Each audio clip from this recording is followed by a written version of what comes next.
എൻ്റെ പേര് ബാഹുലേനാണ്. ധനുച്ചുരം സ്വദേശിയാണ്. ദേശീയ കായികതരം. എൻ്റെ മൊബൈൽ മോഷണം പോയിട്ട് ഏകദേശം ഒരു മാസം ആവാൻ പോകുന്നുണ്ട്. കാട്ടാക്കട ഭാഗത്താണ്. ക്യാമറ അവിടെ തന്നെ ഉണ്ട്.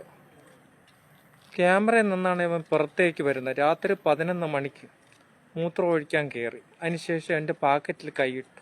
അപ്പോൾ ഞാൻ തട്ടി അങ്ങ് മാറ്റി. എന്തോന്നെന്ന് പറഞ്ഞ് തട്ടി മാറ്റി. മൊബൈലിൻ്റെ ഓർമ്മ എനിക്കില്ല. അപ്പോൾ ഞാൻ തട്ടി മാറ്റി അവൻ ക്യാമറയെ കൂടി ഇപ്പുറത്ത് വന്നു. ക്യാമറയിൽ പുറത്തേക്ക് കാട്ടാക്കട ബസ് സ്റ്റാൻഡിൽ നിന്നും പുറത്തേക്ക് വന്നിട്ട് എൻ്റെ മൊബൈൽ എടുത്തുകൊണ്ട് ഞാൻ വെളിയിൽ നോക്കിയിട്ട് ഇവനെ കാണാനില്ല. അതിനുശേഷം ആട്ടോക്കാർ എന്നെ കണ്ടു. എന്നോട് ചോദിച്ചു. ഞാൻ ഈ കണ്ടോളൂ അവിടെ ഇരിക്കുന്ന പോലീസുകാരോട് ചെന്ന് പറഞ്ഞു. അപ്പോഴവരെ മൊബൈൽ നോക്കിയപ്പം ഫോട്ടോ കണ്ടപ്പോൾ എനിക്ക് മനസ്സിലായി എൻ്റെ അടുത്ത് വന്ന് നിന്ന ഇവനാണ്. മുന്നേ എന്നാണ് അവൻ്റെ പേര്. മൊബൈൽ 1 മാസം ആവാറായി. ഇതുവരെ കിട്ടിയില്ല. എന്നാലും മൊബൈൽ ഇതുവരെ കണ്ടില്ല. എല്ലാം കൊടുത്ത് ആധാറിൻ്റെ നമ്പരും ഐഡിയോ മൊബൈലിൻ്റെ എല്ലാ നമ്പരും കൊടുത്തിട്ട് മൊബൈൽ കാണാനില്ല. ആളെയും കാണിച്ചു കൊടുത്തു. പോലീസിൻ്റെ വാട്സപ്പിൽ തന്നെ ഫോട്ടോയുണ്ട്.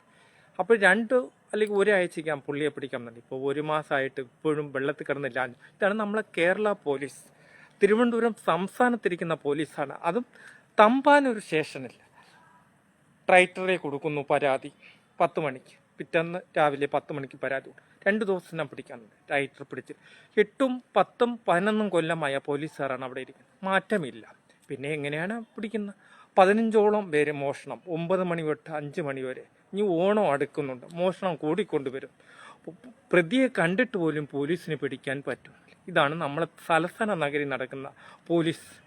മുഖ്യമന്ത്രി കാണുന്നുണ്ട്. ലൈവാണ്. ഇതാണ് നമ്മളെ സംസ്ഥാനത്ത് ഇത്രയുമൊക്കെ ഒരു അറിയപ്പെട്ട കായിക താരം ബാഹുലേൻ്റെ മൊബൈൽ പോയി ദീർഘദൂര കാറിൻ്റെ മൊബൈൽ പോയിട്ട് പോലും ആളെ കാണിച്ചു കൊടുത്തിട്ട് പോലും തമ്പാനൂർ സ്റ്റേഷനിലെ പോലീസ് ഇരുട്ടിൽ ഇപ്പോഴും തപ്പുന്നു.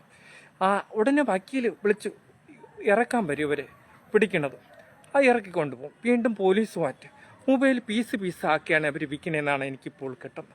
ഓരോ ഭാഗമായിട്ട് ഒരു ദിവസം 15ഉം 20ഉം മൊബൈലാണ് തമ്പാനൂർ സ്റ്റേഷനിൽ പോകുന്നത്. രാത്രി 11 മണി 10 മണിക്കാണ് ഇവരെ താവളം ഗുണ്ടകളുടെ 15ഓളം ഗുണ്ടന്മാരുണ്ടെന്നാണ് പറയുന്നത്. ഇവർക്ക് താവളം ഈ പോലീസ് തന്നെയാണ്. ഇതാണ് അന്വേഷണം തുടരുന്നു. എൻ്റെ പാർട്ടി അന്വേഷിപ്പിക്കുന്നുണ്ട്. ഇനി ആർക്കും ഇതുപോലെ അബദ്ധം പറ്റല്ലേ.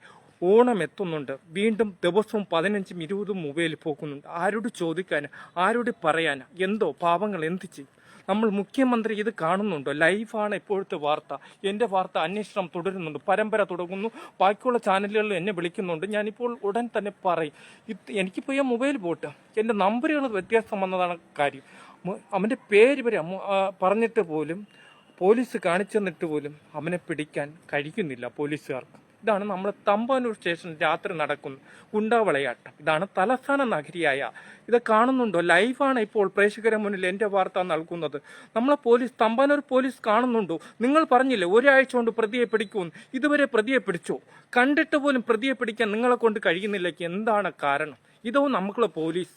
നമുക്ക് സുരക്ഷയ്ക്കുള്ള പോലീസുകാർ ഇങ്ങനെയാണോ ചെയ്യുന്നത്? ഇതാണ് ലൈവാണ് ഇപ്പോൾ പ്രേക്ഷകരുടെ മുന്നിൽ എൻ്റെ വാർത്ത നൽകുന്നത്. ലൈവ്. ഇനി ആർക്കും ഇതുപോലെ സംഭവിക്കൽ. 15ഉം 20ഉം മൊബൈലുമാണ് പോകുന്നത്. ഇനിയിപ്പോൾ ഓണം എത്തി. ഇനി ഇതിലും കാട്ടിയും ദിവസവും മൊബൈൽ പോകും. അതുപോലെ പൈസ മോഷണം, അതുപോലെ ബാഗ് മോഷണം, ഇതെല്ലാം പരമ്പരയായിട്ട് തമ്പാനൂർ സ്റ്റേഷൻ രാത്രിയാണെങ്കിൽ പോലീസിനെ ഇഷ്ടം എന്താണ് നിങ്ങൾക്ക് കാര്യം? ഒരു കാര്യമില്ല. മാറ്റമില്ല. ആ പോലീസ് തന്നെ അവിടെ 7-8 കൊല്ലം കൊണ്ടിരിക്കുന്നത്. ഇവരെ മാറ്റി SI ആയിരുന്നാലും സർക്കിൾ ആയിരുന്നാലും മാറ്റമില്ല. ഞാനൊരു ഇടതുപക്ഷക്കാരനാണ്. എന്നിട്ട് പോലും ഇതുവരെ പ്രതിയെ കാണിച്ചു കൊടുത്തിട്ട് മുന്നേ എന്ന് പറഞ്ഞാൽ പ്രതിയെ പിടിക്കാൻ നമ്മൾ തമ്പാനൂർ എല്ലായിടത്തിനും കേരളത്തിൽ വരുന്ന ആൾക്കാരെ മൊബൈലും ബാഗും എല്ലാ പൈസയും കാണാതെ പോയിട്ട് പോലും തമ്പാനൂർ പോലീസ് നോക്കുകുത്തുന്നു. ഇതാണ് നമ്മളെ കാര്യം. നമ്മൾ വീണ്ടും പോകുന്നു. പിറ്റേന്ന് അതിൻ്റെ തൊട്ടടുത്താണ് ക്യാമറ ഇരിക്കണം. ഇവ ഇറങ്ങുമ്പോൾ തന്നെ ക്യാമറ പരിശോധിച്ചാൽ ഇവനെ പിടിക്കാനേ ഉള്ളൂ. ഇപ്പോഴും പോലീസ് ഇരുട്ട് തപ്പുന്നു. തമ്പാനൂർ പോലീസ്. അവിടെ എന്തിനാണ് തമ്പാനൂർ ഈ പോലീസുകാരൻ സെക്യൂരിറ്റി ഇരട്ടിക്കണമെന്ന് എനിക്കറിയില്ല. രാത്രി മോഷണത്തെയും ഇതുപോലുള്ള പ്രതികളെ പിടിക്കാനില്ലേ അവരെ ഇട്ടിക്കണം. അവിടെ മിക്കവാറും അടിയാണ്. തമ്പാനൂർ ബസ് സ്റ്റാൻഡിൽ രാത്രി കാലങ്ങളിൽ അടിയാണെന്നാണ് നമുക്കിപ്പോൾ മനസ്സിലാക്കി. എന്നെങ്കിൽ നമ്മൾ 2 ദിവസം അവനെ കവർ ചെയ്ത് വരണമെങ്കിൽ പിടിക്കാൻ വേണ്ടി 2-4 പയ്യന്മാരെ. എന്നിട്ട് പോലും അവനെ കിട്ടില്ല. എന്നിട്ട് എൻ്റെ മൊബൈൽ പോയപ്പോൾ ഒരു പോലീസ് പറഞ്ഞേ പെട്ടെന്ന് വീട്ടിൽ കയറിപ്പോ, നാളെ വന്ന് പരാതി തന്നാൽ മതി. ഇപ്പോഴും അവിടെ അതിൽ തന്നെ സംശയങ്ങൾ നമുക്ക് തട്ടുന്നുണ്ട്. ഇവർ വീണ്ടും രാത്രി മോഷണത്തിന് വരുന്നു. ഇവരെ വിങ്ങാണ് അവിടെ പ്രവർത്തിക്കുന്നത്, ഒരു സംഘം വിമ്മാണ് പ്രവർത്തിക്കുന്നത്. മൊബൈൽ പീസ് ആക്കി ഭീമ പള്ളിയിൽ കൊണ്ടുപോകുന്നുണ്ട്. അതുപോലെ പോലീസ് ഉണ്ടെന്നും അവർക്ക് നല്ല കൈക്കൂലികൾ കിട്ടുവയ്ക്കും. അതുപോലെ തന്നെ വക്കീൽ ഇറക്കാൻ വരുന്നു. ഇതുപോലെ ഒരു വക്കീലുമാർ ഇങ്ങനെ ഇറക്കാൻ വേണ്ടി വക്കീലിനെ ആരും കുറ്റം പറഞ്ഞു, ഇങ്ങനെയുള്ള മോഷണ കേസിനൊന്നും വക്കീൽ കൂടുതൽ കൂട്ടി നിൽക്കില്ലെന്ന് എനിക്ക് പറഞ്ഞത്. ഉള്ള വില കൂടി പോകും. 15ഓളം മൊബൈലുകളോളം ഇവർ ഇറക്കാൻ വരുന്ന പോലീസുകാർക്കും വക്കീലുമാരാണ് ഇറക്കാൻ വേണം. അത് ഇനി പാടില്ല. തമ്പാനൂർ സ്റ്റേഷൻ ഇത്രയും അധം പതിച്ചെന്ന് തന്നെ നമുക്ക് പറയാം.